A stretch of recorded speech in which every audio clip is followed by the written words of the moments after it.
පළමුවෙන්ම ඔබ සියලු දෙනාම ඉතාම සාදරයෙන් ජාතික ව්‍යාපාර කළමනාකාරීතා ආයතන වෙනුවෙන් පිළිගන්නවා.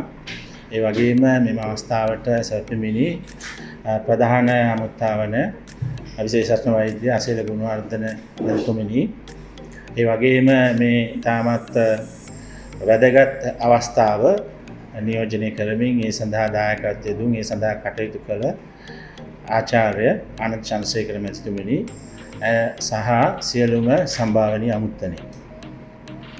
මම හිතන්නේ පළමුවෙන්ම මම ඉතාම සතුටු වෙනවා පෞද්ගලිකවත් ඒ වගේම ආයතනයක් විදිහටත් ආයතනයට සම්බන්ධ කර්තව්‍යයක් විදිහට මේ ආනන්ද චන්ද්‍රසේකර අපේ මිතුරා ඒ වගේම සහෝදරයා ඒ වගේම අධ්‍යාපනඥයෙක් විදිහට කටයුතු කරන පුජ්‍යලේක් ප්‍රථම වරට තමන්ගේ ග්‍රන්ථය නිකුත් කරන අවස්ථාවට සහභාගී වෙලා ඒ සඳහා කටයුතු කිරීමට අවස්ථාව ලැබීම ගැන.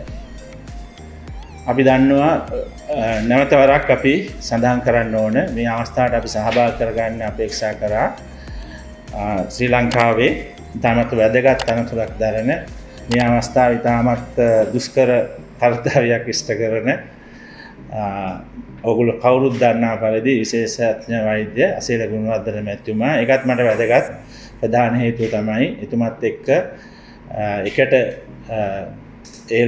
උසස් පෙළ පන්තිය ඉගෙනගෙන එතුමා මේ අවස්ථාවේ ඉන්නේ තාමත් ඉහළ තනතුරක කටයුතු කරන්න මමත් එක්ක එකට ඉගෙන ගත්ත පුජ්‍යලෙක් විදිහට මේ අවස්ථාවට සහභාගී වෙලා සහභාගීව කටයුතු කිරීමට අවස්ථාව ලැබීම ගැන මම අතිශයින්ම සතුටු වෙනවා. වැදගත්ම දේ තමයි පුජ්‍යලෝ දෙන්නත් මට ඉතාමත් වැදගත්. එතුමාගේ සිංහල කාර්යභාරයත් ඉතාමත් වැදගත්. ඒ නිසා මම ඉතාමත් කෙටියෙන් ආචාර්ය චන්ද්‍රසේකර මහත්මයා ගැන සඳහන් කරන්න කැමැතියි.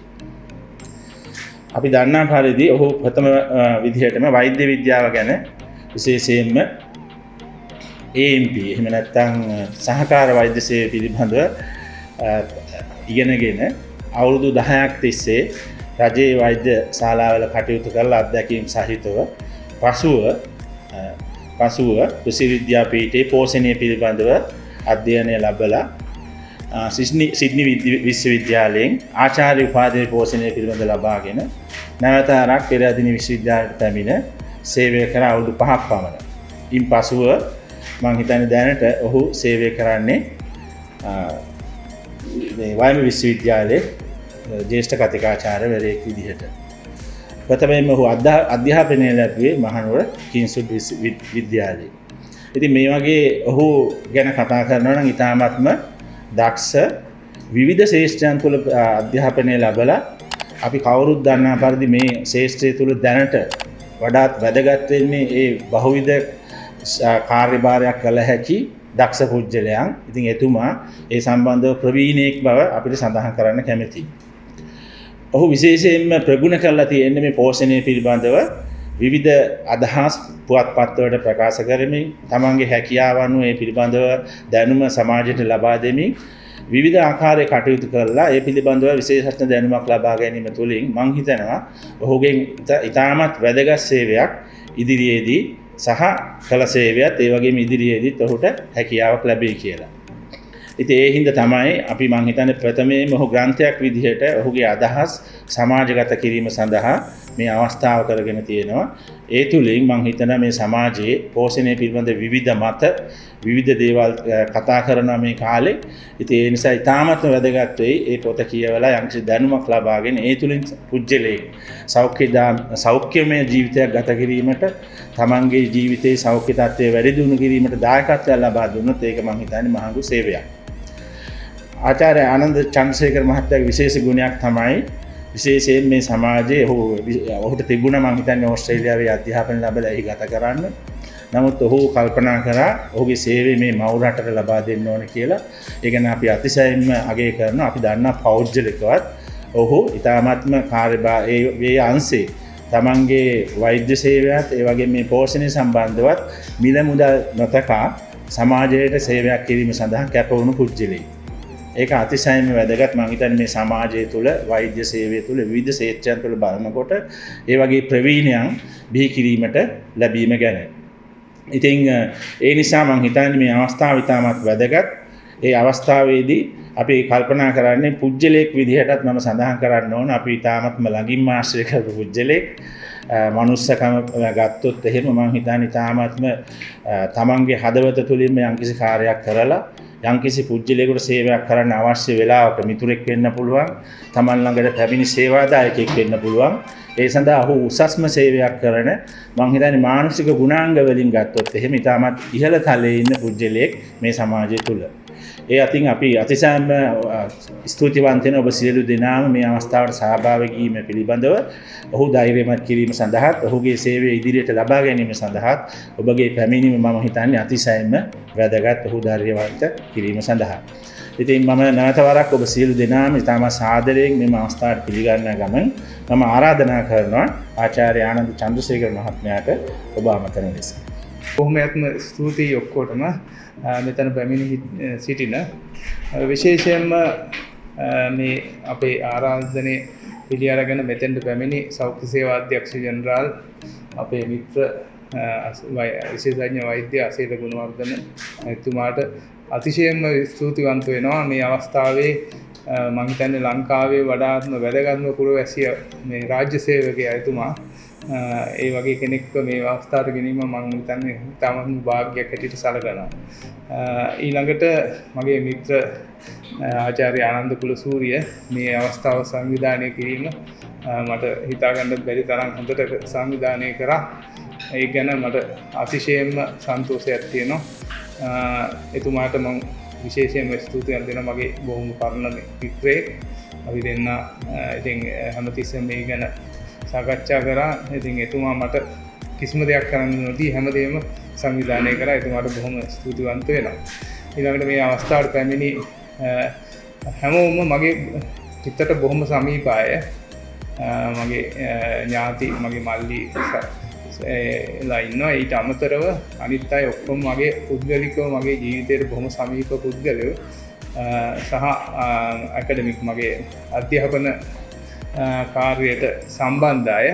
ඉතින් ඒ අයට මේ අවස්ථාවේදී පැමිණි මොකද අපිට ලිමිට් කරන්න වුණා සහභාගීත්වය සුළු ගානකට. ඒ ලිමිට් කිරීමේදී කාටද වැදගත්ම කියන අනුව තමයි තීරණයට කීප දෙනෙකුට එන්න බැරි වුණා. නමුත් මේ අවස්ථාව පැමිණීම ගැන හැමෝටම මම අතිශයින්ම ස්තුතිවන්ත වෙනවා. මොකද මේක මේ ඉතාමත්ම කාලයේදී කිසිම දෙයකට සහභාගී වෙන්න බැරි වගේ තත්ත්වයක් තියෙන තත්ත්වය තුල මොකද විශේෂයෙන්ම සෞඛ්‍ය සේවා අධ්‍යක්ෂ ජෙනරාල්තුමා එනවා. එතකොට අපිට අර සාමාන්‍ය තත්ත්වෙම්ම පාටි තියාගන්න බෑ. මේ තත්ත්වය තියෙනවා. ඒ නිසා කොහොමදත් අපි හිතුවේ ඒකයි. ඉතාමත්ම ස්තුතිවන්ත වෙනවා. මම මෙතනින්ම පටන් ගන්න මගේ පොත ගැන බොහොම සුළුවෙන්. මොකද ඔබතුමාලා පොත කියවන්න මම ආයි පොත ගැන කියවන එකේ වැදගත්කමක් නැහැ. නමුත් මම බොහොම සුළුවෙන් කියන්නම්. මගේ සෞඛ්‍ය සේවා අධ්‍යක්ෂ ජෙනරාල්තුමාම ඇහුවා මගෙන් මොකද්ද මේ පාන් ගෙඩියක් තියෙන්නේ උඩ කියලා. මිනිස්සුන්ට පාන් ගන්නද කියන්නේ කියනක වගේ. මං හිතුවා මේක තමයි අපේ තියෙන ලොකුම ප්‍රශ්නේ. අපේ රටේ පෝෂණය පිළිබඳව තියෙන ලොකුම ප්‍රශ්නය තමයි මෙතන සංකේතය. ඇත්තටම මගේ නැගණියගේ ස්වාමියා කැලුම් තමයි මේක ඇන්දේ. මේකේ චිත්‍ර ඔක්කොම ඇන්දේ කැලුම් ගුණසේකර. ඊටාත්ම ලක්ෂණ ඇන්දා. එයා මේ බොහොම දක්ෂ චිත්‍ර ශිල්පියෙක්. ඉතින් එයා මේක නිර්මාණය කරනකොට මම ඊටාත්ම සන්තෝෂ වුණා මගෙන් උපදෙස් අරගෙන. ඒ වෙලාවේ මේ පාන් ගෙඩියක් උඩ දාන්න මොකද්ද කියන එක කතා කරා. මං හිතුවා මේක ගැන මේක මූලික කරගෙන මගේ සුළු සාකච්ඡාව ඉදිරිපත් කරනවා. මොකද්ද අපි උදේට දවල්ට රැට කන ආහාරවල ප්‍රධාන වශයෙන්ම තියෙන්නේ මොකක්ද? කාබෝහයිඩ්‍රේට්. උදේට කන අපි කිව්වොත් එimhe උදේට කන්නේ බත් හරි. හුඟක් දෙනෙක් දැන් අහනකොට කියන්නේ අපි කියන්නේ තුන් වේලම බත් කනවා. මේක අපි ටිකක් බොඩි ප්‍රෞඩත්වයකින් කියන අපි තුන් වේලම බත් කන જાතියක්. ඒ ප්‍රෞඩත්වයත් එක්ක කියන මේක තමයි බත්. ඊට අමතරව බත් කන්නේ නැති කෙනෙක් හිටියොත් කන්නේ මොනවද? ඉන්දියාප්ප, ආප්ප, එහෙම නැත්නම් පාන් ওই වගේ දෙයක් තමයි කන්නේ. ඊට අමතරව තව මොන හරි කනවා. කිරිබත් කෑවත් කට්ට සම්බෝල් ටිකක් එක්ක කනවා. මොකද්ද මේකේ තියෙන 90ක් හෝ 85ක් තියෙන කාබෝහයිඩ්‍රේට්. දවල් රෑ අපි විශේෂයෙන් කතා කරන්න අවශ්‍ය නැහැ. අපේ ආහාරයේ කාබෝහයිඩ්‍රේට් මූලික ආහාර. හැබැයි කාබෝහයිඩ්‍රේට් කියන්නේ අපි වගේ ඔෆිස් එකේ වැඩ කරන අයට තියෙන ශක්ති ප්‍රභවයක් නෙවෙයි. මම ශක්ති ප්‍රභව ගැන කතා කරනකොට කාබෝහයිඩ්‍රේට්, ප්‍රෝටීන සහ ෆැට් කියන තුනම ශක්ති ප්‍රභව. ඔයගොල්ලෝ දන්නවා මෙතන ඉන්නේ උගත් අය. හුඟක් අය මේ සබ්ජෙක්ට් එකේ මහාචාර්යවරු. එතකොට ශක්ති ප්‍රභව තුනක්. ඒ ප්‍රභව තුනෙන් අපි ශක්තිය ලබා ගන්න ඕන කාබෝහයිඩ්‍රේට්, මේදය සහ ප්‍රෝටීන. හැබැයි අපි ප්‍රධාන වශයෙන්ම ශක්තිය ලබා ගන්න කාබෝහයිඩ්‍රේට් වලින්. මේක ලංකාවේ විතර නෙවෙයි ලෝකේ පුරාම තියෙන ප්‍රශ්නයක්. මම කියන්නේ මේක මේ ලංකාවට අපි නමුත් අපේ මේ ප්‍රශ්නේ හුඟක් ආවේනිකයි. පිටරට ආහාර ගැන දන්න අය දන්නවා අපේ ආහාරයේ කොයිතරම් ප්‍රමාණයක් කාබෝහයිඩ්‍රේට්ද. මේ මූලික ආහාරය විතරයි. අතුරු ආහාර ගැන මම කතා කරේ නෑ. එතකොට මේ කාබෝහයිඩ්‍රේට් කාටද තියෙන්නේ? ඇත්තටම කාබෝහයිඩ්‍රේට් තියෙන මේක කතා කරනකොට ලොකු දිග කතාවක්. කාබෝහයිඩ්‍රේට් තියෙන්නේ ශක්තිය වැය කරන, ගොඩාක් මහන්සි වෙන අයට තියෙන ශක්ති ප්‍රභවය තමයි කාබෝහයිඩ්‍රේට්. ශක්තිය ගොඩාක් වැඩ කරන මහන්සි වෙන ඉක්මනට ශක්තිය ඕනේ. දුවන අය. අපි ගත්තොත් එම අර හන්ටර් ගැදරර්ස්ලා කියලා කියනවනේ අපි පැවතගෙන ඉන්නේ. ඒ හන්ටර් ගැදරර්ස්ලා කාලේ අපි සත්තු මරාගෙන දුවාගෙන පස්සෙන් එලවලා ගිහිල්ලා මරලා මහන්සි වෙලා කරන කාලේ අපිට ඕන වෙන ශක්තිය තමයි මේ කාබෝහයිඩ්‍රේට් කියන්නේ. හැබැයි වෙනසක් තියෙනවා. ඒ කාලේ අපිට මෙච්චර කාබෝහයිඩ්‍රේට් හම්බුනේ නැහැ. මොකද අපි ඒ කාලේ අපිට තිබුණේ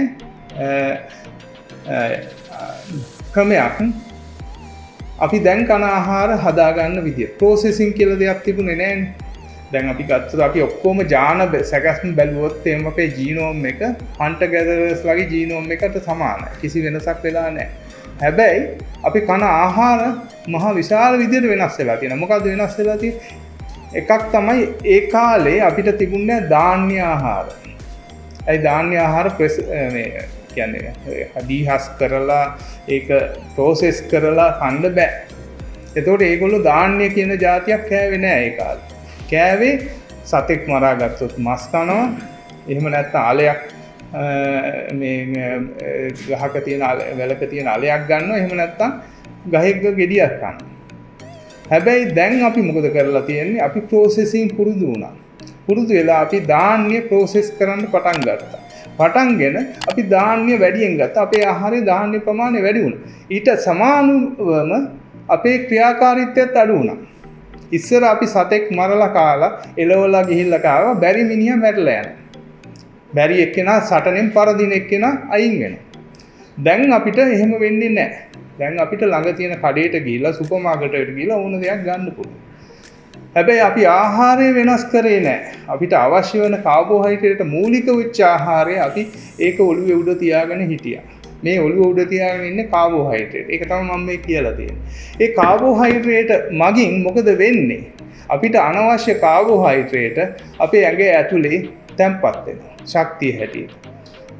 කාබෝහයිඩ්‍රේට් මෙටබොලිසම් එක තමයි අපේ ජීවිතයේ තියෙන වැදගත්ම මෙටබොලිසම් එක. අපි ගත්තාම සලකනකොට කියන්නේ ඉන්සියුලින් පාදක වෙච්ච දේින්ද තමයි අපේ රෝග විශේෂයෙන්ම කතා කරනවා NCD. එහෙම නැත්නම් බෝ නොවන රෝග වැළඳීමේ ප්‍රවණතාවය ඇති වෙන්න ප්‍රධානම හේතුව තමයි මේ ඉන්සියුලින් කියන්නේ. කාබෝහයිඩ්‍රේට් මගින් තමයි මේක කන්ට්‍රෝල් වෙන්නේ. අපි කන කාබෝහයිඩ්‍රේට් ආහාරයක් ගන්නකොට ඉන්සියුලින් සාවය වෙනවා. මේකට අනුපාතිකව අපේ ආහාරයේ කාබෝහයිඩ්‍රේට් වැඩි වීම නිසා අපි ජෙනරේෂන් එකක් වශයෙන් අපේ ජෙනරේෂන් එකට කලිනුත් මේකේ ලොකු කතාවක් තියෙනවා ජානමය සැකස්මේ වෙනස් වීම ගැන. හැබැයි ඒක මම මේ වෙලාවේ විස්තර කරන්නේ නැහැ. එහෙම රෝග ඇතිවීමේ ප්‍රවණතාවය වැඩි වෙලා තියෙනවා. අපිට අනවශ්‍ය කැලරි අපි ඇඟේ තැම්පත් කිරීම නිසා අපි තරබාරුකමත් ඒ ආශ්‍රිත අනිත් රෝගත් ඇති වෙලා තියෙනවා. එතකොට මේකට සොලියුෂන් එක මොකක්ද? දැන් මම මේ සෞඛ්‍ය සේවා අධ්‍යක්ෂ ජෙනරාල්තුමාට විශේෂයෙන්ම එන්න කිව්වේ. එතුමාත් එක්ක අපේ මොකද අපි දන්නවා සෞඛ්‍ය අමාත්‍යාංශය කිව්වට ඒක සෞඛ්‍ය විතරක් නෙවෙයි සෞඛ්‍ය සහ පෝෂණ. එතුමා කිව්වා දැන් මේ කොවිඩ් අමාත්‍යාංශෙත් වෙලා කියලා. ඉතින් සෞඛ්‍ය සහ පෝෂණ. එතකොට ඇත්තටම අනිත් දේවල් වලට ඔළුව ඒ ගැන යොදවන්න වෙලාවක් නැති තරමටම මේක උග්‍ර වෙලා තියෙන රටේ ප්‍රශ්න. ඒ නිසා අපි මේකක් තියෙනවා. නමුත් හුඟක් දෙනෙකුට මිස් වෙන දෙයක් තමයි සෞඛ්‍ය අමාත්‍යාංශයෙන් සෞඛ්‍ය විතරයි. පෝෂණය කියන පැත්ත නැහැ. මම ඒ කියන්නේ මේ වැරද්දක් හැටියට නෙවෙයි. මේක තමයි අපි පුරුදු වෙලා තියෙන. දැන් උදාහරණයක් ගත්තාම අපි කෙනෙකුට රෝග දැන් මම කිව්වා NCD බෝ නොවන රෝග ඇතිවීමට ප්‍රධාන හේතුව තමයි අපේ ආහාර රටාවේ වැරද්ද. ආහාර රටාව වැරදින ගමන් අපි ක්‍රියාකාරීත් නැහැ. ක්‍රියාශීලීත්වය අඩු වෙලා තියෙනවා. ආහාර රටාව අපි තිබ්බටත් වඩා නරක වෙලා තියෙනවා.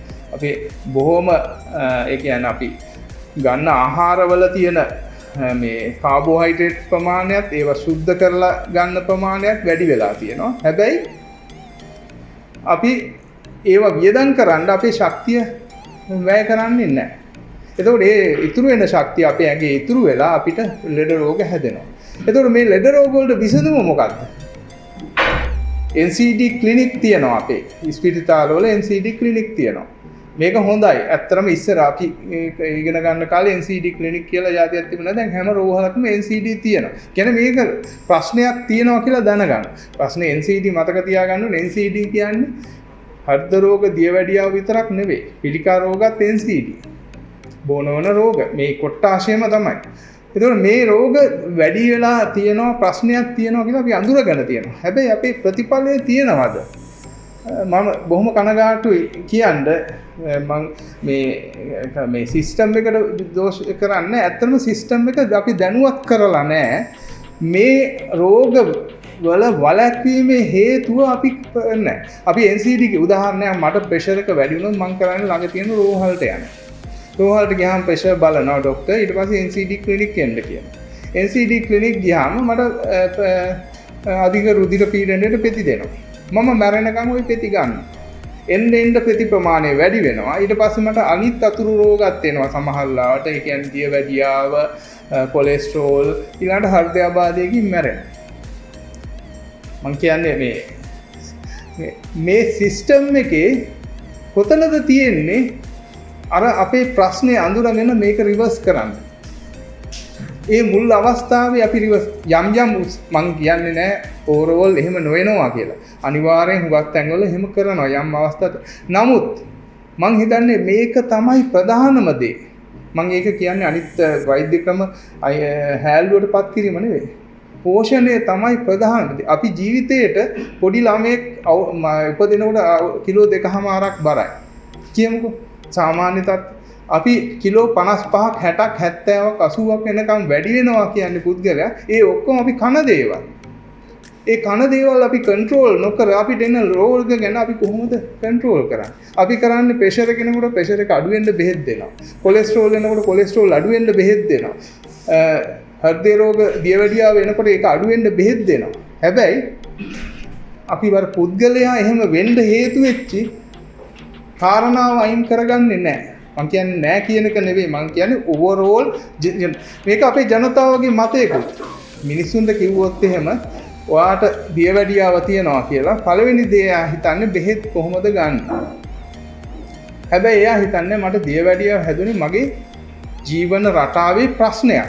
එතකොට ජීවන රටාව පාලනය කරන්නේ නැතුව මට මේකේ සොලියුෂන් එකක් නැහැ. දියවැඩියාව අපිට බෙහෙත් ඕනේ. මම කියන්නේ බෙහෙත් නැහැ කියන එක නෙවෙයි. බෙහෙත් ඕනේ. හැබැයි ඒක පාලනය කිරීමක් නැහැ. එතකොට අපේ ඕවර්ऑල් ගත්තාම මම මේ රට ආණ්ඩුවකටවත් දෙපාර්තමේන්තුවකටවත් කාටවත් දොස් කියනවා නෙවෙයි. නමුත් මේක තමයි අපි ජෙනරලි අපි ඇතුළුව ඉන්න සමාජයේ හිතිලද.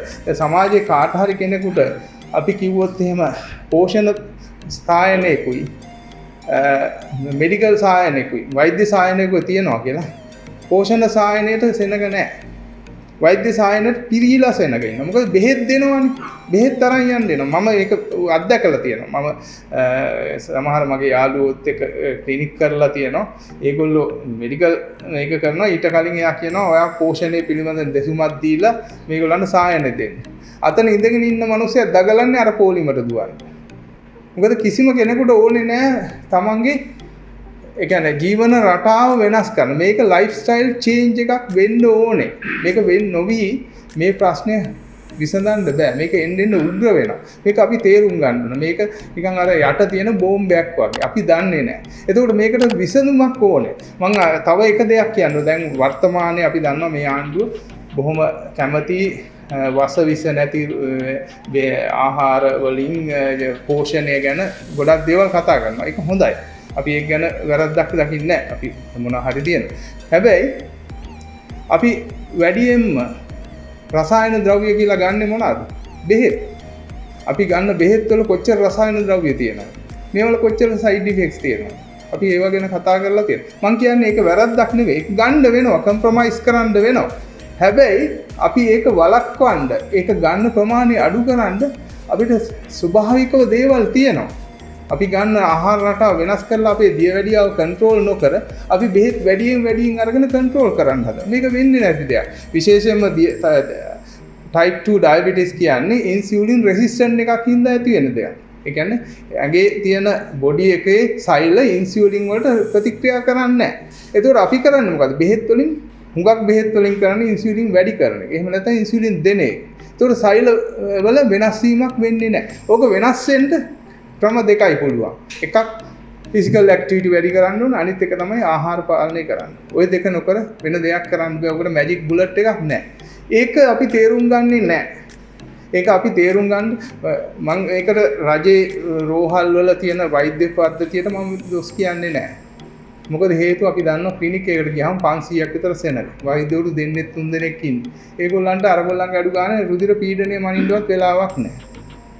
හුඟක් රෝහල් වල මම කියන්නේ තාමත්ම අපේ රෝහල් වෙන වැඩ අධික රෝහල්. ප්‍රයිවට් රෝහල් බලන්නකෝ. පුද්ගලිකේවට ලොකු ගණන් ගෙවලා යන චැනලින් සෙන්ටර් එක නම්බරයක් ගන්න පුළුවන්ද කියලා. කුයිතරම් එතකොට අපේ මේ සිස්ටම් එකේ ඇයි අපි කල්පනා නොකරන්නේ මේකට සොලියුෂන් එකක් තියෙනවද? මම අර කලින් කිව්වා වගේ අනාගතය කියන්නේ පෝෂණය. අනාගතයේ වෛද්‍ය විද්‍යාව කියන්නේ පෝෂණය. නියුට්‍රොජීනොමික්ස් කියන එක දැන් ලෝකයේ දියුණු වෙගෙන යනවා. අපේ ශරීරයේ තියෙන ජාන විද්‍යාවට අනුව පෝෂණය මගින් ට්‍රීට් කරන්න පුළුවන්. නියුට්‍රසියුටිකල්ස් කියන දේවල් බෙහෙත් ඇදලා අපේ තියෙන ෆාමසියුටිකල්ස් නේ. ෆාමසියුටිකල්ස් වගේ නියුට්‍රසියුටිකල්ස් කියනක බෙහෙත ලෝකයට එනවා දැන්. ඇවිල්ලා තියෙනවා. ඒක අපිට මගේ ජාන සැකස්මට ගැලපෙන නියුට්‍රසියුටිකල් එක තියෙනවා. හැදෙන්න ඕන. අන්න ඒ විදිහේ තත්ත්වයක් මම විශ්වාස කරනවා පුද්ගලයාට අවුරුදු 10ක් ඇතුළත මේ තත්ත්වය වෙනස් වෙනවා. එතකොට අපේ වෛද්‍ය විද්‍යාවේ අපි භාවිත කරන හුඟක් ෆාමසියුටිකල්ස් නියුට්‍රසියුටිකල්ස් වලට වෙනස් වෙන්න වෙනවා. මං හිතනවා එහෙම විය යුතුයි. එහෙම නැත්නම් මේ தত্ত্বය මේකේ ලිමිටේෂන් එකට ඇවිල්ලා තියෙනවා. මේකෙන් අපි දිනු ජයග්‍රහණ ගොඩක් තියෙනවා. අපේ ජීව ආයුෂ හුඟක් වැඩි වෙලා තියෙනවා. පහුගිය අවුරුදු ගත්තාම අවුරුදු 50කට කලින් අපි අවුරුදු 55ක් විතර ජීවත් වුණේ. පරම ආයුෂ. දැන් අවුරුදු 70 ගාණක් ඉන්නවා. එතකොට මේ වෛද්‍ය විද්‍යාවෙන් අපි ලබාගත්ත ජයග්‍රහණ. හැබැයි මෙතන ලිමිටේෂන් එකට අපි ඇවිල්ලා තියෙනවා. ලිමිටේෂන් එක එහා අපි යන්න ඕනේ. එහෙම නැත්නම් අපි එකතැනම පල් වෙනවා. ඒ ලිමිටේෂන් එක එහා යන්න නම් අනාගතයේ පෝෂණය ගැන ලොකු මේකක් තියෙන්න ඕනේ. ලෝකයේ ට්‍රෙන්ඩ් එක ඒ தත්ත්වයට අපි හැරෙන්න ඕනේ කියන එකයි මගේ මතය, පුද්ගලික මතය. මම හිතනවා හුඟක් වෙලාවට හුඟක් දෙනෙක් ඒක තේරුම් ගන්න තියෙනවා ලෝකේ. මම මේක කියන්නේ මේ කල්ට් එකක් හදන එකක් ගැන නෙවෙයි. මේක බොහොම විද්‍යාත්මක දෙයක් ගැන මම මේ කියන්නේ. ඉතින් විශේෂයෙන්ම අපිට කරන්න පුළුවන් දේවල් දැන් අපිට ගොඩක් දේවල් අවුරුදු 10කට පස්සේ කරන නිවුට්‍රිසියුවල් ගැන කතා කරනවට වඩා අපිට කරන්න පුළුවන් ඉමීඩියට් දේ මොකද්ද? අපි අපේ ජීවන රටාව වෙනස් කරගන්න ඕනේ. ජීවන රටාව මේකෙන් මම කියන්නේ ඩයට් එක විතරක් කියන්නේ. අපි කන බොන හැම එකක්ම වෙනස් වෙනවා. මම මේකේ මත්පැන් ගැන පවා ලියලා තියෙනවා.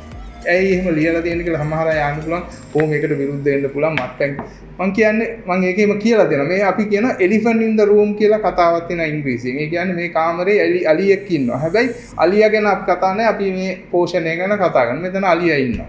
ඒ වගේ වැඩක් තමයි මත්පැන් කියන්නේ. අපේ සමාජයේ මත්පැන් තියෙනවා. හැම ගෙදරම තියෙනවා. හුඟක් වෙලාවට. සමහර ගෙවල් අපි පාවිච්චි කරනවා. හැබැයි ඕක ගැන අපි කතා අපෝ ඒක මේ බොහොම තහනම් වචනයක්. ඒ තහනම් වචනේට අපි යනකොට මොකද වෙන්නේ? අපි මිනිස්සු මම කියන්නේ අර ප්‍රොෆෙසර් කාලු පොන්සේකා එක සැරයක් කිව්වා. එතුමාට බොහොම විරුද්ධතා ආවා. මම ඒ කතාවම කියන මිනිස්සුන්ට බොණ්ඩ පුරුදු කරන්න ඕනේ කියලා. ඒකෙන් කියන්නේ බොණ්ඩ ට්‍රේන් කරන්න ප්‍රොමෝට් කරන්න කියන එක නෙවෙයි. බොන විදිය පුරුදු කරන්න. වෙන රටවල් වල හුඟක් මිනිස්සු බිව්වට අනිත් මිනිස්සුන්ට කරදරයක් නැහැ. තමුන්ගේ පාලනයෙන් තමුන්ට කරදරයකුත් තමුන්ගේ ගෙදරට කරදරයකුත් නැහැ. අල්ලපු ගෙදරට කරදරයකුත් නැහැ. ඒ මිනිස්සු ජීවිතේ විඳිනවා. අපි අපේ එකෙන් ජීවිතේ විඳවනවා. ඒ විඳවීම වෙනස් විය යුතුයි. අපි ඒක ගැන කතා කරා. එලෙපිට කතා කරා. අපි ඔය කතා නොකරන දේවල් තමයි සෙක්ස් ගැන කතා කරන්නේ. ඒක මහා භයානක දෙයක් වගේ පෙන්වනවා. හැබැයි ඒක තමයි මනුෂ්‍ය ස්වභාවය. ඒ වගේ මේ මත්පැන් ගැන කතා කරන්න. ඒවා වෙන රටවල් වල ආහාර මේකේ කොටසක්. මම අපේ ඩයටිෂියන්ලා උගන්වනවා. අපි ට්‍රේන් කරනවා. අපි ඒගොල්ලෝ හුඟක් අය පිටරට යනවා. ඒගොල්ලන්ට අපි කියනවා ඔයාලා මේ ඕගොල්ලන්ගේ ඔළුවේ මොවා තිබ්බට කමන්නේ. එහෙ ගිහිල්ලා විභාගයකදී එහෙම ලියන්න එපා. මත්පැන් කියන එක සම්පූර්ණයෙන් තහනම් කියලා ඩයට් ප්ලෑන් එක ලියන්න එපා කියලා. මේක මම පර්සනලි දන්නවා. ඕස්ට්‍රේලියාවේ විශේෂයෙන්ම එහෙ ලිව්වොත් එහෙම ඒගොල්ලෝ කෙලින්ම මෙයාව ෆේල් කරනවා. මොකද ඒගොල්ලෝ කියන්නේ මේ ඔළුවේ තියෙන මතවාද අපේ රටට ගේන්න එපා. ඒක ඕගොල්ලෝ පර්සනලි තිබ්බට කමන්නේ. අපේ කල්චර් එකේ කොටසක් මේක. ඔයා ප්‍රංශයට ගිහිල්ලා කිව්වොත් වයින් බොන්න එපා කියලා. වයින් විතරක් නෙවෙයි මත්පැන් බොන්න එපා කියලා. මම හිතන්නේ කිසිම කෙනෙක් ඔයාට ප්‍රැක්ටිස් කරන්න එහෙ දෙනවා කියලා. ඒක තමයි කල්චර් එක. අපේ කල්චර් එක වෙනස්. මම මෙහෙදි කිව්වොත් එහෙම හැමෝම දවසකට ඩ්‍රින්ක්ස් දෙකක් ගන්න කියලා මට එහෙමනම් පහුවදා වෙනකොට ලංකාවේ විශේෂයෙන්ම පෝෂණ විශේෂඥයෝ ගොඩක් ඉන්නවා. ඒගොල්ලෝ ඇවිල්ලා වගේ බෙල්ල කපනවා. ඉතින් එහෙම තත්ත්වයක් තියෙනවා. මම එහෙම කියන්නේ නැහැ. කවදාවත් මම කියන්නේ මත්පැන් හොඳයි කියන්නේ මම බොහොම විද්‍යාත්මක තොරතුරු විතරයි මේක ලියලා තියෙන්නේ. මම කියන්නේ නැහැ. මගේ පර්සනල් මේක නෙවෙයි. හැබැයි මුගක් දේවල් එහෙම ඊළඟට මේකේ මම විශේෂයෙන් සඳහන් කරලා දෙනවා කිරිපිටි ගැන. ඇයි මම කිරිපිටි ගැන සඳහන් කරේ මේක ගැන මිත්‍යාවල් ගොඩාක් පැතිරලා තියෙනවා. කිරිපිටි කියන්නේ කිරි නෙවෙයි පිටිත් නොවන මේ රසායනික කුඩක් කියලා. මම කිරිපිටි වලට ප්‍රොමෝට් කරන්නේ නැහැ කොහෙත්ම. හැබැයි ඔය කියන කතාව බොරු. එහෙමනම් සෞඛ්‍ය අමාත්‍යාංශයට ටෙස්ට් කරන්න පුළුවන්. ටෙස්ට් කරලා කියන්න පුළුවන් මේවා නැහැ කියලා. එහෙම එකක් නැහැ. මේ කම්පැනි වලින් එක ප්‍රශ්න ඇති කරනවා. කම්පැනි වලින් එක දේවල් කරනවා. හැබැයි ලංකාවේ ගේන කිරිපිටි වලට ලංකාවේ ගේන කිරිපිටි ඔක්කොම මේ නිකන් රසායනික කුඩක් කියලා මිනිසුන්ට කිරිපිටි පාවිතය අඩු කරන්න පුළුවන් නම් හොඳයි. මම පර්සනලි ඒකට කැමතියි. මම ඒකට සපෝට් කරනවා. හැබැයි දියර කිරි ගන්න මිනිස්සයාට හෝ කිරිපිටි ගන්න මිනිස්සයාට අපි බොරු කියන්න ඕනේ නැහැ. විද්‍යාත්මකව අපි බොරු කියන්නේ නැහැ. විද්‍යාත්මකව අපි බොරු කියනවා කියන්නේ ඊළඟට අපි කරන්නේ ඊටත් වඩා නරක දෙයකට අපි පත් කරනවා. ඒ නිසා මම හිතනවා මම මේකේ හුඟක් දේවල් කන්ට්‍රොවර්ෂල් දේවල් කියලා තියෙනවා. ඒකෙන් මම කියන්නේ ඒවම පිළිගන්න ඕන කියලා. මේවා සාකච්ඡාවට බඳුනේ මට පහර ගහයි කිසි ප්‍රශ්නයක් නැහැ. මම මේ කියනකොට එහෙමත් වෙලක් තියෙනවා මට. ඒක අදාළත් යන්නේ. හැබැයි මම එකම දේ කියන්නේ අපි විශ්වාස කරන විද්‍යාව වෙනුවෙන් අපි පෙනී හිටිනවා. ඒක තමයි මම කියන්නේ. මොකද පෝෂණය පිළිබඳ ඉතාමත්ම නරක දේවල් පහුගිය කාලේ පැතිරුණා. අපි කන්නේ වස විස, අපි කන එළවලු පළතුරු වස විස පිළිලා කිව්වා. මේක කිසිම පදනමක් නැහැ. ප්‍රශ්න තියෙනවා, ඉන්සිඩන්ට්ස් තියෙනවා, ඇක්සිඩන්ට්ස් වෙනවා.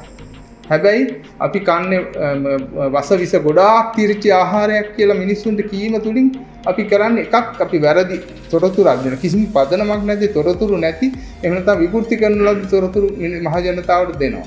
දෙවෙනි එක තමයි අපි මිනිස්සුන්ට හරි පණිවිඩය දෙන්න ඕන වෙලාවට දෙන්නත් බැරි වෙනවා. ඇයි අපි වැරදි දෙන්නේ කියන්නේ? ඊට පස්සේ ඒක මැනිපියුලේට් කරනවා. මේ මැනිපියුලේට් කරන සිස්ටම් එක වෙනස් වෙන නිසා අපි විද්‍යාඥයෝ හැටියට විද්‍යාව වෙනුවෙන් පෙනී සිටිනවා. ඒ වෙනුවෙන් අපිට වැරදි වෙන්න පුළුවන්. අපි ඒවා පිළිගන්න ලෑස්ති. හැබැයි අපි ජනතාව බය කරන විද්‍යාව සුදුසු නැහැ. මේ වර්තමානයේ වෙලා තියෙන හුඟක් වෙලාවට විශේෂඥ වෙනවා රූපවාහිනියට ඇවිල්ලා ජනතාව බය කරනවා. සමහරලාට මේ කිසිම දැනුමක් නැති එහෙම නැත්නම් පාංශු විද්‍යාඥයෙක් හරි කවුරු හරි ඇවිල්ලා සාකච්ඡාවට ඇවිල්ලා වෙන මොකක් හරි තමුන්ට කිසිම අදාළත්වයක් නැති සාකච්ඡාවක් ගැන කියන. මහාචාර්ය කෙනෙක් වෙන්න පුළුවන්. හැබැයි එයා පාංශු විද්‍යාව පිළිබඳ මහාචාර්ය වුණාට එයා පෝෂණය පිළිබඳ මහාචාර්යවරයෙක් නෙවෙයි. අන්න ඒක අපි තේරුම් ගන්නවා. අපේ ලිමිට. මට කියන්න බැරි දේවල් තියෙනවා. මට ඉංජිනේරින් ගැන කතා කරන්න බෑ. මට වෙන දේවල් ගැන මට නියුරෝ සර්ජන්රි ගැන කතා කරන්න බෑ. එතකොට ඒ අදාළ පුද්ගලයා ඒක ගැන කතා කරාට කමන්නේ. හැබැයි තමුන්ගේ ලිමිටේෂන්ස් අපි තේරුම් ගන්න ඕනේ. ඒක තමයි මට කියන්න තියෙන්නේ. බොහොමත්ම ස්තුතියි මගේ කතාව අසා සිටීම ගැන. මට ඉතාමත්ම ලොකු ධෛර්යයක් මම බලාපොරොත්තු වෙනවා මේ වගේ තව කීපයක් කරන්න. මට මේ එන ඔබ්ජෙක්ෂන්ස් උයි ප්‍රශ්නයි මැනේජ් කරගන්න පුළුවන් වුණොත් ඉතින් ඔබතුමන්ලා මෙතෙන්ට ඇවිල්ලා මං කියන්නේ මෙතෙන්ට හැමෝම මං කියන හැමදේම පිළිගන්න ඕනේ කියලා. මගේ පොතේ තියෙන හැමදේම පිළිගන්න ඕනේ නෑ. ඕගොල්ලන්ට පුළුවන් සාකච්ඡා වලට ඒව කරන්න, භාජනය කරන්න, මේ ක්‍රිටිසයිස් කරන්න, ක්‍රිටිකලි ඉවැලුවේෂන් කරන්න. ඉතින් ඒ අවසරය තියාගෙන මගේ අදහස් ප්‍රකාශ කිරීම මට ලබා දුන්නු අවස්ථාව ගැන විශේෂයෙන්ම ස්තුතිවන්ත වෙමින් ඉතාමත්ම කෘතඥ වෙමින් හැමෝටම මෙතන ආපු මගේ කතාව අවසන් කරනවා. බොහොමත්ම ස්තුතියි. මීළඟට අපි මේ සඳහා විශේෂයෙන් ආරාධනා කරන ලද ප්‍රධාන ආරාධිකා මිත්‍රා වන විශේෂ සමාජීය අසේල ගුණවර්ධන මහත්මයාට මම ආරාධනා කරනවා මේ අවස්ථාවට සහභාගී වෙලා වචන කිහිපයක් ප්‍රකාශ කරනවා. සුබ දහවලක් සියලු දෙනාටම. NIBM ආයතනයේ අධ්‍යක්ෂක ආචාර්ය ආනන්ද කුලසූරිය මැතිතුමනි, අද මෙම සෞඛ්‍යමත් ජීවිතයකට පෝෂණය යන කෘතිය දොරට වඩවන ආචාර්ය චන්ද්‍රසේකර මැතිතුමනි, අනිකුත් සියලුම මහාචාර්යවරු, ආචාර්යවරු සහ අනිකුත් සියලුම සම්භාවනීය අමුත්තනි, ජනමාධ්‍ය වේදිනි, ප්‍රථමයෙන්ම මෙම අවස්ථාවට මට ආරාධනා කිරීම ගැන මා මිත්‍රය වගේ මගේ ඉස්කෝලේ කාලේ ඉඳලාම සොයුරු ආචාර්ය ආනන්ද කුලසූරිය මැතිතුමාට මම ස්තුතිවන්ත වෙනවා. ඒ වගේම ආචාර්ය ආනන්ද චන්ද්‍රසේකර මැතිතුමාට මම ස්තුතිවන්ත වෙනවා මට මේ අවස්ථාව ලබා දීම පිළිබඳව. මම ඇත්තටම පෝෂණ විද්‍යාව පිළිබඳ විශේෂඥ වෛද්‍යවරයෙක් නෙවෙයි. නමුත් මම ඇත්තටම සෞඛ්‍ය සේවා අධ්‍යක්ෂ ජෙනරාල් වෛද්‍යවරයෙකුට වචන ස්වල්පයක් කතා කිරීම මගේ යුතුකමක් විදිහට සැලකනවා. මේ මම හිතනවා මෙතන ජනමාධ්‍ය වේදිකේ ඉන්නවා. මේ මම අදහස් ප්‍රකාශ කරන්නේ මගේ පෞද්ගලික අදහස මිසක් කරුණාකරලා මේ සෞඛ්‍ය දෙපාර්තමේන්තුවේ අදහස් නෙවෙයි. ඒ නිසා මේවා ප්‍රචාරය කිරීමේදී තවත් සැලකිලිමත් වෙන්න කියලා මම ඉල්ලා සිටිනවා. මොකද මේ අපි තාම රජයේ නිලධාරී. ඒ නිසා මම හිතන්නේ පෝෂණය ගැන කතා කිරීමේදී අපි සාමාන්‍යයෙන් අපි සියලු දෙනාම දන්නවා අපි ඉස්සර කාලේ අපි මන්ද පෝෂණය ගැන තමයි කතා කරන්නේ. කියන්නේ මැල් නියුට්‍රිෂන් කියලා අපි කියන්නේ. එතකොට දැන් මම හිතන්නේ අපි ඒකෙන් විදලා දැන් අපි ඇත්තටම මේ වෙනකොට අපි කතා කරන්නේ අධිපෝෂණය ගැන. Over nutrition. ඔව් කියන්නේ අපි දැන් තාම මන්ද පෝෂණයක් තියෙනවා. ඒ වගේම අධිපෝෂණයක් තියෙනවා. ඒ වගේම අපිට මයික්‍රෝ නියුට්‍රියන්ට්ස් වල ඩෙෆිෂියන්සිස් තියෙන අවස්ථාවකුත් තියෙනවා. ඒ නිසා අපි සාමාන්‍යයෙන් ට්‍රිපල් බර්ඩන් ඔෆ් මැල්නියුට්‍රිෂන් කියලා තමයි කාණ්ඩ තුන අපි හඳුනාගන්නේ. ඉතින් ආනන්ද චන්ද්‍රසේකර මහත්මයා මම හිතන්නේ කිව්වා වගේ අපි මේ වෙනස අපේ සමාජය තුළින් අද අපි ඇත්තටම අත්දකිනවා. අපි ඉස්කෝලේ යන කාලේ අපි දැක්කේ අපි මහත් ළමයි චබී ළමයි අපි දැක්කේ නෑ. ඇත්තටම හරි කලාතුරකින් තමයි පන්තියක එහෙමත් නෑ. මම නම් අපේ පන්ති වල මම දන්නේ ආනන්දයි මම ඉගෙන ගත්ත ඉතාමත් දුෂ්කර පැතිවල අපේ පැතිවල නම් එහෙම හිටියේ නෑ. ඇත්තටම මම දන්නේ ඒ කාලේ කොළඹ පැත්තේ හිටියද කියලා අපි දැක්කේ නෑ. නමුත් අද ගත්තොත් ඉතාමත්ම ලොකු වෙනසක් තියෙනවා. ඉතින් මම හිතනවා අපි මේක අපේ ජීවිතයත් එක්ක යා යුතු ගමනක්. අපේ ලයිෆ් ස්ටයිල් චේන්ජ් එකක්. ඒ කියන්නේ අපේ එදිනෙදා කරන ජීවිතයේ වෙනසක් එක්ක අපි මේ පෝෂණය ගත යුතුයි. අපි දකින දේ තමයි අපි දිනෙන් දින අපිට රෝහල් වලට ක්ලිනික්ස් වලට එන පේෂන්ස්ලා ප්‍රමාණය වැඩි වෙනවා. NCD කියන්නේ බෝ නොවන රෝග වලින් අපිට රෝහලට එන ක්ලිනික්ස් වලට එන ප්‍රමාණය අපිට වැඩි වෙනවා. අපි සියලු දෙනාම දන්නවා අධික රුධිර පීඩනය, දියවැඩියාව, ඊළඟට කොලෙස්ටරෝල්. මම හිතන්නේ මෙතන මට වැඩිය මේ පිළිබඳව දන්න අය ඉන්නවා මෙතන. මොනවාද කිව්වොත් මම හිතන්නේ අපි 100ක් ගත්තොත් මම හිතන්නේ බහුතරයකට අඩුම ගානේ එකක් දෙකක් හරි තියෙනවා. දැන් ෆැටි liver කියලා ගත්තොත් ෆැටි liver grade 1 grade 2 හැමෝටම ස්කෑන් කරලා තියෙනවා. ඉතින් ඒ වගේ තත්ත්වයකට අපි ගිහිල්ලා තියෙනවා. ඉතින් ඇත්තටම මම හිතන්නේ අපි පොඩි කාලේ ඉඳලා මම හිතන්නේ අපි නම් කුඹුරේ අරේ මේ දුවලා ග්‍රවුන්ඩ් වල ඉඳලා උදේ ඉඳලා හවස වෙනකන් සෙල්ලම් කරලා නමුත් අපේ ළමයින්ට අද ඒ වගේ ජීවිතයක් ඇත්තටම නැහැ. හරි අඩුයි. ඒගොල්ලන් මේ දවස් ටිකේ නම් මම හිතන්නේ කොරෝනාත් එක්ක Zoom එකේ හරි ටැබ් එකේම තමයි ඉන්නේ දැන් මේ අවුරුදු එකමාරක් තිස්සේ. ඒකත් මම හිතනවා ලොකු ප්‍රශ්නයක්. ඉතින් මේ සමාජයේ කියන්නේ නාගරික පරිසරයේ ළමයින්ට සෙල්ලම් කරන්න යන්න එහෙම තැන් දැන් ඇත්තටම හරි අඩුයි. ඉතින් ඒ නිසා මේක අතර අපේ ලයිෆ් ස්ටයිල් චේන්ජ් එකත් එක්ක මම හිතන්නේ මේ පෝෂණය කියන එක ඉතාමත්ම වැදගත් මාතෘකාවක්. ඒක මම හිතන්නේ පොඩි කාලේද නැත්නම් මිඩල් ඒජ් එකද නැත්නම් එල්ඩර්ලිද කියන එක නෙවෙයි මෙතන තියෙන ප්‍රශ්නේ. මේ සියලුම වයස් කාණ්ඩ වලට මේක අයිති. ඉතින් ඒ වගේ අපි අපේ ලයිෆ් ස්ටයිල් චේන්ජ් එකත් එක්ක මේක ගැලපෙන්නේ නැති නිසා තමයි අපි මේ අද දකින සියලුම දේවල් විශේෂයෙන් NCD ඒ වගේම විශේෂයෙන් කැන්සර් එතකොට GI ඒ කියන්නේ අපි ආහාර ජීර්ණ පද්ධතිය ආශ්‍රිතව දකින ගොඩාක් දේවල්. මම හිතන්නේ අපි ගත්තොත් එතනින් ඇහුවොත් කී දෙනෙකුට ગેස්ට්‍රයිටිස් තියෙනවද කියලා මම හිතන්නේ සෑහෙන ප්‍රමාණයක් අතුස්සයි. ඉතින් අපි මේ මම එක මම චන්සිරි මහත්තයාගේ ඇයි මේ කුට්ට පාන් ගෙඩියක් දැම්මේ කියලා. පොතේ මොකද මම ඒවකින් මේක දැන් අපි සාමාන්‍යයෙන් කතා කරන්නේ බැලන්ස් ඩයට් එකක් ගැන. ඒ කියන්නේ බත් පොඩ්ඩයි වෙජිටබල් ඒ ඔක්කොම සීරියල්ස් එක අපි බැලන්ස් ඩයට් එකක් කරන. ඒ යොමුනවා මේකට පාන් ගෙඩියක් දාලා තියපි උඩින්ම කියලා. ඉතින් මම දැන් එතුමා ඒකට ඇත්තටම පිළිතුරු ලබා දුන්නා. ඉතින් අපි හැමෝම මම හිතන්නේ අපි මෙතන අපි සියලු දෙනාම වැඩිහිටියෝ දෙමෝපියෝ විදියට අපි මේක අපේ ළමයින්ට කියලා දිය යුතුයි. අපි වැඩිහිටියන්ට මේක කියලා දිය යුතුයි. නමුත් මම දන්නවා අපි අපෙන් ළමෙක් ඇවිල්ලා අද ඉල්ලුවොත් අරක අරන් දෙන්න කියලා අපි ඔක ගැන දෙපාරක් හිතන්නේ. අපි මේක මේ පෝෂණයේද නැත්නම් මේකෙන් ඕවර් මේ ඕවර්වේට් වෙයිද අපි හිතන්නේ අපි ඒක කරනවා. ඉතින් නමුත් හැබැයි අපි දැන් අපේ රටේ තියෙන දේශීය ආහාර වලට මම හිතන්නේ ලොකු තැනක් මම හිතන්නේ මේකේ තියෙනවා. නිසා අපි ඒවාට ප්‍රමුඛත්වය ලබා දිය යුතුයි කියන එක මම හිතනවා. මම හිතන්නේ ආචාර්ය ආනන්ද කුලසූරිය මැතිතුමාත් මේ පිළිබඳව ඉතාමත්ම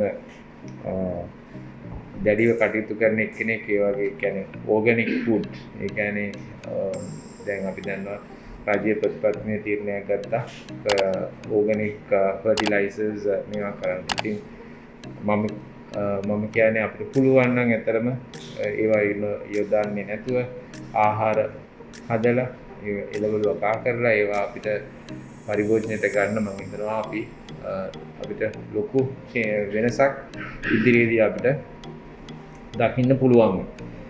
ඉතින් මම හිතන්නේ පෝෂණය ගැන කතා කිරීම මම හිතන්නේ දවස් ගාණක් අපිට කතා කරන්න පුළුවන්. පෝෂණය සහ මේකේ විශේෂයෙන් ආහාරවල තියෙන සුරක්ෂිතතාවය ෆුඩ් සිකියුරිටි කියන එක මම හිතන්නේ අපි ඉතාමත්ම අත්‍යවශ්‍ය කාලීන මාතෘකාවක් මේ කාලේදී. ඔබ අපි සියලු දෙනාම දන්නවා හිටපු ගමන් කියනවා පොල් තෙල් වල අරක තියෙනවා කිරිවල මේක තියෙනවා මේ පළතුරු වලට මේ වස ගහනවා එළවලු වලට මේ වගේ දේවල් ගහනවා කියලා. ඉතින් මම හිතනවා සෞඛ්‍ය අමාත්‍යාංශය පැත්තෙන් අපිටත් ලොකු වගකීමක් තියෙනවා. ඒ වගේම මේ හා සම්බන්ධ වෙච්ච ඇග්‍රිකල්චර් මිනිස්ට්‍රි එක විශාල ආයතන ගොඩක් තියෙනවා. ඒක පෝෂණය කියන්නේ මේ අපි හැමෝගෙම අර health in all policies වගේ nutrition in ඇත්තටම all policies all department මේ හැම දෙයකම මේක අයිති වෙන දෙයක්. ඉතින් ඒ නිසා අපි මම හිතන්නේ ආනන්ද චන්ද්‍රසේකර මහත්මයාට සූතිවන්ත වෙන්න ඕනි කාලීන මාතෘකාවක් යටතේ මෙවන් පොතක් දොරට වැඩිම පිළිබඳව. ඉතින් මම හිතන්නේ අපි සියලු දෙනා අපි අදහන ආගම් දිහා බැලුවත් මේක මම හිතන්නේ හැම ශාස්ත්‍රඥ වහන්සේ කෙනෙක්ම දේශනා කරපු දෙයක්. මම හිතන්නේ මම බුද්ධ ආගමේ මෙතන ඇති තවත් අනිකුත් ආගම් අදහන අය මම හිතන්නේ බුදුහාමුදුරුවෝ තරම් පෝෂණය පිළිබඳව දේශනා කරපු ශාස්ත්‍රීය වංශ කෙනෙක් ඉන්නවද දන්නේ නැහැ. මම හිතන්නේ ඔය සියලු දෙනාම දන්නවා ඇති අග්ගන්න සූත්‍රය. අග්ගන්න සූත්‍රය කියන්නේ ලෝකේ පරිණාමය ගැන සඳහන් කරන සූත්‍රය. ඒකට ඒකේ ඉස්සල්ලාම හැදිලා තියෙන ඇත්තටම දාන්නේ. ඒ දාන්‍ය වලින් ෆීඩ් කරලා තමයි මේ ජීවීන් පටන් ගන්න තියෙන්නේ. ඉතින් ඒ වගේම තමයි බුදුහාමුදුරුවෝ දානය කියන්නේ මම දැන් ඔබ සියලු දෙනා දන්නවා කබලික ආහාර මේ සියලු දේවල් ගැන තාමත්ම මම හිතන්නේ අපි තාම ඇනලයිස් නොකරපු විදිහට ඇනලයිස් කරපු සූත්‍ර ගණනාවක් බෞද්ධ ධර්මයේ තියෙනවා. මේ සඳහා සමහරව මම දැකලා තියෙනවා PhD ලියලා තියෙනවා මේ දානය ගැන විතරක්. ඒ එක සූත්‍රයක් දෙකක් අරගෙන. ඉතින් මේ තරම් මේසා දැනුම් සම්භාරයක් එක්ක තමයි අපි තාමත් මේ ගමන යන්නේ. අපි දැන් මට පේන්නේ ඒවා ඔක්කොම සියලු දේ අපි අහංසක කරලා තමයි යන්නේ. දැන් අපි අතනම දානයක් පිළියෙල කරා. මේ දැන් අපි සියලු දෙනාම දන්නවා අපිට දෙන්න පුළුවන් උපරිම ප්‍රමාණය ඒ දාණයට ඇඩ් කරලා ඒක රසවත් කරලා තමයි අපි ඒ අපේ අර තියෙන භක්තියට අපි පිළිගන්නවා. ඉතින් අපි ඒකේ තියෙන ෆැට් කන්ටෙන්ට් එකවත් ඒකේ තියෙන නැත්නම් කොලෙස්ටරෝල් කන්ටෙන්ට් එකවත් ඒවා ගැන අපි වැඩි හිතන්නේ නැහැ. මොකද අපිට ඕනකම තියෙන්නේ පුළුවන් තරම් රසට ව්‍යංජන ටික හදලා ඒ වඩින ස්වාමීන් වහන්සේලාට පූජා කරනවා. ඉතින් අපි බලන්නේ අපේ හිත අපි පුළුවන් තරම් සන්තෝෂ කරගෙන ඒක පූජා කරන නමුත් අපි අර බලන්දන ස්වාමීන් වහන්සේලා පිළිබඳව අපි හිතන්න කාලය ඇත්තටම දැන් ඇවිල්ලා මම හිතන්නේ දැන් නම් අපි දකිනවා සමහර දානෙට වඩිනකොට අපිට ඉස්සෙල්ලා දෙනවා ඇත්තටම මෙන්න මේ වගේ අපට මෙනු එකක් දෙන්න කියලා. මොකද මේකත් එක්ක මේ සීල දේම ඇත්තටම අපි වෙනස් වෙලා තියෙනවා. ඉතින් මම ඇත්තටම වැඩිපුර කතා කරන්න බලාපොරොත්තු වෙන්නේ දැන් අලුත්ම මාතෘකාව තමයි මේ කොවිඩ් වසංගතයත් එක්ක පෝෂණය කොහොමද දෙන්නේ කියලා. කොවිඩ් and නියුට්‍රිෂන් මේක ඇත්තටම අලුත් ප්‍රශ්නයක්.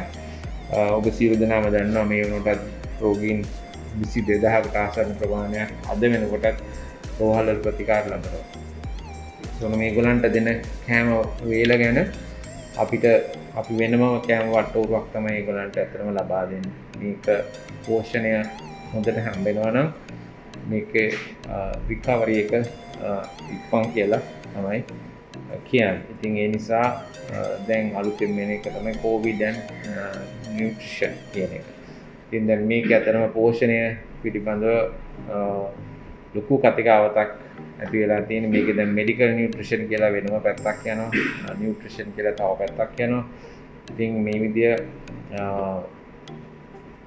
එකම ශ්‍රේෂ්ඨය අතු විහිදීගෙන යන කාල සීමාවක තමයි මෙතුමා මේ ග්‍රන්ථය ඉදිරිපත් කරලා තියෙන්නේ. ඉතින් මම හිතනවා එතුමාගේ කතාවේදී කිව්වා තව ඉස්සරහටත් මෙවන් ග්‍රන්ථ ඉදිරිපත් කරන්න බලාපොරොත්තු වෙනවා කියලා. මම හිතන්නේ එතුමාට ප්‍රාර්ථනා කරනවා ඒ සඳහා ශක්තිය ධෛර්යය ලැබෙන්න කියලා.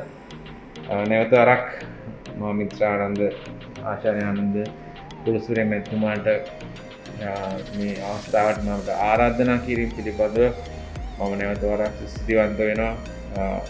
එතුමායි මායි එකම ඉස්කෝලේ අවුරුදු ගාණක් එකට ඉඳලා ඊට පස්සේ අවුරුදු ගාණක් ආපහු පෙරදේ යුනිවර්සිටි එකට ඉඳලා එතුමා ගියා වෙනම මම ගියා වෙනම ආය මම හිතන්නේ කොළඹට ඇවිල්ලා තමයි අපි ආය හම්බුනේ. ඉතින් ඒ අපේ ඉස්කෝලේ දින මිත්‍රත්වයේ දත්තේමයි අදත්තේමයි ඒක සදාකාලිකයි. ඉතින් එතුමාට නැවත වරක් මම ස්තුතිවන්ත වෙමි. මගේ කතාව අසා සිටි ඔබ සියලු දෙනාට මම ස්තුතිවන්ත වෙමි. ඔබ සියලු දෙනාට තාමත්ම නිරෝගී වූ ඉදිරි කාලයක් ප්‍රාර්ථනා කරමින් මගේ වචන සභාවේ අවසන් කරන බොහොම ස්තුතියි. නැවත වරක් මම විශේෂයෙන්ම මගේ මිත්‍ර විශේෂ වෛද්‍ය සේල ගුණවර්ධන මහත්මයාට ස්තුතිවන්ත වෙනවා. ඉතාමත් කාර්යබහුල ජීවිතයක්. අපි ඇත්තටම කලින් දවසකුත් වෙන් කරගෙන එතුමාට ඒ වෙලාවෙත් මීටින් එකක් වැටුණා. අවසාන වශයෙන් අපි තීරණය කළා මේ සතියන්තේ අදත් වැඩ කරන දවසක්. ඉතින් මේ දහවල් වෙලාවේ එතුමා මේ අවස්ථාවට සහභාගී වෙන්න නැවත වරක් අපේ සියලුම දෙනා වෙනුවෙනුත් අපේ ආයතනය වෙනුවෙනුත් ඒ වගේම සමස්ත ශ්‍රී ලාංකික ජනතාව වෙනුවෙනුත් මේ පෝෂණය පිළිබඳව ඇල්මක් දැක්මක් දක්වන සියලු දෙනා වෙනුවෙනුත් ඔබතුමාට මම ස්තුතිවන්ත වෙනවා. අපි කාබනික ආගාවක් ගැන කතා කරනවා, ඒ වගේම කාබනික නොවන ආගාවක් ගැන කතා කරනවා. අපි මේවා නොලෙජ් සිස්ටම් අපි කියනවා කාබනික ආගාව කියලා කියන්නේ ටයිම් ටෙස්ටඩ් නොලෙජ් සිස්ටම් එකක් ලෝකේ තියෙන. ඒක ආයුර්වේද සහ බටහිර වෛද්‍ය ක්‍රමය වගේ. ඉතින් ඒක ක්‍රියාත්මක කරන ආකාරය ගැන පැහැදිලිතාවයක් නැතුව අපි මේ සමාජයේ විශාල ආගියුමන්ට් එකක් කරන අරක හොඳද මේක හොඳද කියලා. නමුත් මේ හොඳ දේ කරන්න සමාජයේ පෙළඹෙන අඩුයි. විවෘත මනසකින්. Tamanට සුදුසුයි කියලා හිතනවා නම් තමන්ගේ ශරීර සෞඛ්‍යය යැපෙන්නේ මොන විදිහද කියලා දන්නවා නම් ඒ ක්‍රමයේ ක්‍රියාත්මක කළ සාර්ථක ජීවිතයක් ගත කරන එකට තමයි මම හිතන්නේ විද්වතුන්ගේ කාර්යභාරය මේ වෙලාවේ. ඒ සම්බන්ධව ආගියුමන්ට් විවිධ දේශපාලන මට්ටමේ කතා වලට වැඩි අපිට වැදගත් වෙනවා නිරතුරුවම ජනතාව දැනුවත් කිරීම වැඩසටහන් කරන්න. මම හිතන්නේ අපේ වැඩසටහනේ අවසාන අංගය අපි ගෞරවයෙන් ආරාධනා කරනවා ආචාර්ය රේණුක සිල්වා මැතිතුමාට ස්තුති කතාව පවත්වන්න නිසා. සුබ දහවලක් සියලු දෙනාටම. වෛද්‍ය ආසේල ගුණවර්ධන මහතාණෙනි, ආනන්ද චන්ද්‍රසේකර මගේ වෘත්තීය සගයා සහ මිතුරා, අනිකුත් ආරාධිත අමෝක්තන්, ඒ වගේම IBM එකේ අධ්‍යක්ෂ, මටත් කාලයක් පෙරදින විශ්වවිද්‍යාලයේදී යම් කාලයක් ඉගෙනීම කළ ආනන්ද මහතාන්, මං හිතනවා මේ දැන් මේ කෑම වෙලාවත් ලං වෙලා ඉඳිද්දි මේ පෝෂණය ගැන කතා කරන එක නම් ඊතර සුදුසු දෙයක්වත් නෙවෙයි. දැන් මං හිතන්නේ අපි හැමෝගෙම උසගින්න සහ ඊළඟට මොකද්ද වෙන්නේ කියන එක වෙනවා. මේ අර කියන මේ අවසාන අවස්ථාවේදී එහෙම පෝෂණය ගැන සාර ගර්භ දේශන කරන්න බලාපොරොත්තු වෙන්නේ නැහැ. මම දැන් ගොඩක් වෙලා මේ ඩොක්ටර් ආනන්ද චන්ද්‍රසේකර කතා කරද්දී හිතුවා දැන් මම මොනවද කතා කරන්නේ කියලා බලන් යද්දී මුළු පොත ගැනම කිව්වා. ඇත්තටම කියන්න ඕන දේවල් ටික සාරාංශයක්. ඊට පස්සේ මම ආපහු මගේ මාතෘකාව වෙනස් කරමින් හිටනකොට ඩොක්ටර් ආසේලත් ආයි ඒකටම තව ටිකක් පොහොර දාලා ඒක වැඩි කරා. දැන් මම පෝෂණය පිළිබඳ මහාචාර්ය කියලා මට කියන්න දෙයක් නැහැ. මං හිතුවා මං එහෙනම් දැන් ආනන්ද ගැන කතා කරන්නත් දෙයක් නැහැ. හැමෝම ගුණ වර්ණනා කරා. පොත ගැනත් කියලා ඉවරයි. දැන් මට හිතෙන්නේ අපි මෙතනින් එහාට මොනවද කරන්නේ කියන එකයි. මේවා අපි හැමදාම කතා කරනවා. මම අවුරුදු 25ක් මේ විශ්වවිද්‍යාල ජීවිතයේ ඉඳලා තියෙනවා. මේ පෝෂණය සම්බන්ධයෙන් ලංකාවේ එකම පෝෂණය සම්බන්ධ අධ්‍යනාංශය වයඹ විශ්වවිද්‍යාලයේ. මේ අවුරුද්දට අවුරුදු 25යි අපේ පෝෂණ වේද සම්බන්ධ BSc ඩිග්‍රී එක උපාධි පාඨමාලාව ආරම්භ කළත් අවුරුදු 25ක් වෙනවා. ඒත් අපිට තවම ප්‍රශ්න තියෙනවා. ඇත්තටම මේ පොතත් එක්ක සම්බන්ධය කරොත් එහෙම මම මෙතන වැඩිම කැමති එක මේ අසත්‍යෙන් සහ අවිද්‍යාවෙන් ඔබට කියන කොටස ගත්තාම මිනිස්සුන්ට අවශ්‍ය වෙලා තියෙනවා සත්‍ය මොකක්ද කියලා දැනගන්න. අපිට දවසකට එන ටෙලිෆෝන් කෝල් මාධ්‍ය වලින් සාමාන්‍ය මිනිස්සු අපිට කතා කරන්නේ නැහැ. විශ්වවිද්‍යාලයේ ඉන්න අයට මාධ්‍ය කතා කරලා අහන්නේ බද්ද හොඳ පාන්ද හොඳ, මේ දවස්වල මාළු කන්න හොඳද, පිටිකිරි බිව්වට කමක් නැද්ද, දැන් පොහොර නොදා රසායනික පොහොර නොදා මෙහෙම ගියොත් එහෙම අපිට ආහාර හිඟයක් ඇති වෙයිද? දැන් ඒ ප්‍රශ්න එක එක ශාස්ත්‍රයේ තියෙන ප්‍රශ්න. මේවට උත්තර දෙන්නේ කවුද? කවුද ඒවට උත්තර දෙන්න අපි හදලා තියෙන પરම්පරාව? මේ අපිට අපි දෙන උත්තර පිළිගන්නවද? ජනතාව අහන්නේ ඒ මාධ්‍ය මගින් ගෙනියන්නේ එතෙන්ට. අපි විවිධ අමාත්‍යාංශات එක්ක වැඩ කරන මම කරන දෙයක් නෙවෙයි. මම කියන්නේ මේ ඩොක්ටර් ආනන්ද චන්ද්‍රසේකරත් එක්ක අපේ ටීම් එක, අපේ කණ්ඩායම කටයුතු කරනවා. අපේ පීඨාධිපතිනියත් මෙතන ඉන්නවා. අපි ඔක්කොම ආහාර හා පෝෂණය සම්බන්ධයෙන් කටයුතු කරනවා. එතෙන්දී මේ මිනිස්සු අහන ප්‍රශ්න වලට විශ්වවිද්‍යාලයක් විදියට උත්තර දෙන්න අපිට තියෙනවා සීමිත ඉඩකඩක්. මේ දවස්වල කොවිඩ් හින්දාම අපිට පොඩි වාසියකුත් තියෙනවා. නොයෙකුත් විදිහේ Zoom තාක්ෂණය හරහා අපි මිනිස්සු අතරට යනවා. අපි සෞඛ්‍ය අමාත්‍යාංශය හරහාට වඩා අපි අනිත් අමාත්‍යාංශ හරහා සම්බන්ධ වෙනවා මේ ජනතාව සමග, විශේෂයෙන්ම ක්‍රීඩා අමාත්‍යාංශය. මේ දවස්වල ගොඩක් මේ ක්‍රීඩකයන්ගේ ඔලිම්පික් උණුසුමත් එක්ක මේ වගේම ජාතික සංචිතය තියෙනවා. ඒ සංචිතයට සම්බන්ධ වෙලා කටයුතු කරන්න, ඒ වගේම පෝෂණය පිළිබඳව පුහුණුකරුවන් ඒ හැමෝටම මේ ක්‍රීඩා පිළිබඳ පුහුණුකරුවන්ට ඕන කරනවා පෝෂණය ගැන දැනගන්න ක්‍රීඩිකාවන්. මේ පහුගිය දවස්වල 4500ක සෙෂන් එකක හිටියේ අපි කතා කරලා අපිට හරි සතුටුයි. එහෙම කට්ටිය මොකද්ද මේ වෙන්නේ? හැමෝටම තියෙන ඉතා සරල ප්‍රශ්න. මේ සරල ප්‍රශ්න වලට උත්තර යම්තාක් දුරකට මේ ග්‍රන්ථයෙන් දීලා තියෙනවා. මම ආනන්ද චන්ද්‍රසේකරත් එක්කත් කිව්වා ඊයේ අපි දුරකථන සංවාදයකදී ඔබ දැන් විද්‍යා සාහිත්‍යයට යමක් කරලා තියෙනවා කියලා. අපි පොඩි කාලේ අනුරසි පෙරේරාගේ පොත් කියවුවා හඳට යන හැටි ගැන. ඒ කාලේ ප්‍රොෆෙසර් නන්දදාස පෝදාගොඩගේ කතා අපි ඇහුවා. එතකොට අපි පොඩි ළමයි. විදුසර පත්තරේ පටන් ගත්ත කාලේ ඒවා කියවුවා. දැන් ඒ වගේම ඩොක්ටර් ආනන්දත් ඒ වගේ දෙයක් කරනවා. මම හිතන්නේ අනිත් අයත් ඒ මමත් ඇතුළුව මටත් මේක කරන්න බැරි වුණා. නමුත් ඩොක්ටර් ආනන්ද මේක කරාට පස්සේ මටත් මාත් දැන් පොතක් ලියන්න ඕන කියලා තරගයකට නෙවෙයි. මේක තමයි මිනිස්සු අතරට යන්න ඕන. හැබැයි අපි හැමෝම හුඟක් වෙලාවට අපිව ගෙනියන්නේ ජනතාව අතරට මේ මතය මාධ්‍ය. හැබැයි මාධ්‍යකරුවා හරියට ඒ පණිවිඩය ගෙනියන්නට ඕනේ. සමහර වෙලාවට අපි කියන ඒවා නෙවෙයි කෝට් කරන්නේ. ඒ වගේ ප්‍රශ්නත් වෙනවා. නමුත් මාධ්‍ය වේදීන් මුද්‍රිත ඒ වගේම ඉලෙක්ට්‍රොනික මාධ්‍ය නිතරම අපිට කතා කරලා දේවල් ගැන අහලා සත්‍යපතා ලිපිපල කිරීම තුලින් අපිට තියෙනවා ඒගොල්ලෝ යන්නේ ඩිමාන්ඩ් එකට. ඒක අනිවාර්යයෙන්ම සෞඛ්‍ය සහ පෝෂණය පිළිබඳ ලිපි ලියන්නේ ඩිමාන්ඩ් එක තියෙනවා නම් විතරයි. ඩිමාන්ඩ් එක තියෙනවා. එහෙනම් අපි මොනවද කරන්න ඕනේ? අන්න ඒ ඩිමාන්ඩ් එකට අවශ්‍ය කරන ඒ ඉල්ලුමට අවශ්‍ය කරන තොරතුරු ටික මිනිස්සුන්ට දෙන්න ඕනේ. පහුගිය දවසක අපේ Zoom තාක්ෂණය හරහා මේ ළමයින් අපි පුරුදු කරනවානේ. මේ දවස්වල අපි අපේ උපාධි අපේක්ෂාවෙන් කියන පුරුදු කරද්දී ඔවුන් මේ සංවිධානය කරන යම් දේශන අපි ලවා කරවන්න. ගර්භිණී මව්වරුන් සඳහා තිබිච්ච එකකදී ඔවුන් අහපු ප්‍රශ්න වලට සමහරවිට අපිට උත්තර නැහැ. සප්ලිමන්ට්ස් ගැන අහනවා, මේක මට දීලා තියෙනවා, මේක හොඳයිද, මේක නැත්තම් මේකද ගන්න. ඒ කියන්නේ ඔවුන්ට තියෙන පුදුම පිපාසයක් මේක ගන්න සහ හිඟයක් තියෙනවා. මේ තොරතුරු ලැබෙන්නේ නැහැ. හරි තොරතුරු ලැබෙන්නේ නැහැ. මහජන සෞඛ්‍ය සේවය ගත්තත් අපි දන්නවා අපි ගොඩක් වැඩ කරනවා මේ කමියුනිටි ලෙවල් වලදී අපි රිසර්ච් මට්ටමින් වැඩ කරද්දී අපිට තේරලා තියෙනවා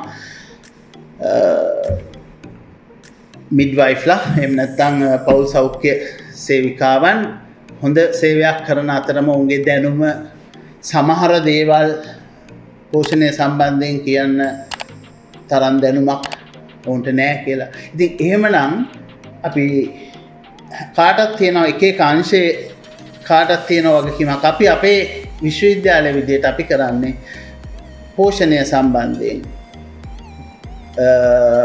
මේ විද්‍යාවේදී මට්ටමින් නැත්නම් බැචලර් ලෙවල් එකේ BSc මට්ටමින් දෙන්න පුළුවන් උපරිම මට්ටමට දැනුම සහ කුසලතාවයන් සහිත පෝෂණ වේදීන් ශ්‍රී ලංකා මෙඩිකල් කවුන්සිල් එකේදී ශ්‍රී ලංකා මෙඩිකල් වෛද්‍ය කවුන්සිලේ ලියාපදිංචි වෙන මට්ටමට අපි ගේනවා. එතනින් පස්සේ ඔවුන්ගේ ප්‍රයෝජනය ගන්න එක සෞඛ්‍ය අමාත්‍යාංශය කළ යුතු දෙයක්. හැම රටකම නෝම් එකක් තියෙනවා, පිළිගත් එකක් තියෙනවා. රෝගීන් 60කටත් 70කට අතර එක ආහාර වේදියෙක් අපි කියන ඩයටිෂියන් කෙනෙක් කියලා ඩයටිෂියන් කෙනෙක් ඉන්න ඕනේ. ඒක තමයි නෝම් එක සංවර්ධිත රටවල් වල. ඉන්ටෙන්සිව් කෙයා එකක ඉන්නවා නම් තා 60කට එක්කෙනයි නැත්නම් සාමාන්‍ය එකක 75කට කෙනෙක් ඉන්න ඕනේ. මුළු ලංකාවෙම දැනට 25ක් 30ක් විතර මේ ආහාර වේදීන් ඉන්නවා. මුළු ලංකාවටම. ලංකාවේම රෝගීන් නෙවෙයි. නමුත් 25ක් 30කට වඩා නෑ. 30ක් ඉන්නවා නම් 25ක් අපි තමයි මේ එළියට දාලා තියෙන්නේ. ඒක නිසා අපි ගැන සතුටු වෙනවා. සෞඛ්‍ය අමාත්‍යාංශයක ගැන හිතන්නට ඕනේ. මේ තොරතුරු ගලා යන්නට විවිධ channels නැත්නම් මාධ්‍ය තියෙන්න ඕනේ. ජනමාධ්‍ය විතරක් නෙවෙයි. මේ හරහා මේක අපි ගෙනියන්නට ඕන තව දෙයක් තමයි මානව සම්පත වැඩි දියුණු කිරීම. එක විශ්වවිද්‍යාල වලින් කරනවා. ඒ උකහාගෙන ඒක මහජනතාවගේ මුදල් වලින් ගන්න අන්න ඒ දේවල් ආපහු ලබා දීම සඳහා සෞඛ්‍ය අමාත්‍යාංශය කටයුතු කරන්නට ඕනේ. ඔබ විවිධ ක්ෂේත්‍රවල ඉන්න අය මෙතන ඉන්නවා. මාධ්‍ය සම්බන්ධයෙන් කටයුතු කරන සහ අනිකුත් මේ හැමෝටම ඕන කරන්නේ ඔබට ඕන කරන්නේ පෝෂණය ගැන දැනගන්න. අපි කැමති එක දෙන්න. ඩොක්ටර් ආනන්ද චන්ද්‍රසේකර මේ ආචාර්ය ආනන්ද චන්ද්‍රසේකර මේ ලියලා තියෙන පොතෙන් අමතරව ඔහු ඉදිරියටත් අද ප්‍රකාශ කරා තවත් මෙවැනි ප්‍රකාශ ඉදිරිපත් කරන්න බලාපොරොත්තු වෙනවා කියලා. ඒ තමයි ඔහු කරන්නට බලාපොරොත්තු වෙන දේ. මම කිව්වේ අපි කරන්නට බලාපොරොත්තු වෙන දේ විශ්වවිද්‍යාලය හරහා. ඒකම මම හිතනවා සෞඛ්‍ය අධ්‍යක්ෂ ජෙනරාල් බලාපොරොත්තු වෙනවා ඇති කියලා. ඉදිරියේදී මේ සියලු දේ අපේ රට තියෙන සම්පත් සියල්ල නිසිතන්ට යොමු කරලිවරලා මේ ජනතාව අතර තියෙන මේ පෝෂණය පිළිබඳ දැනුම වැඩිවීමත් සමගම ඔවුන්ගේ අර ලයිෆ් ස්ටයිල් චේන්ජස් වෙන්න පටන් ගන්නවා. හැබැයි දැනුම වැඩි කිරීමෙන් පමණක්ම කරන්න බෑ.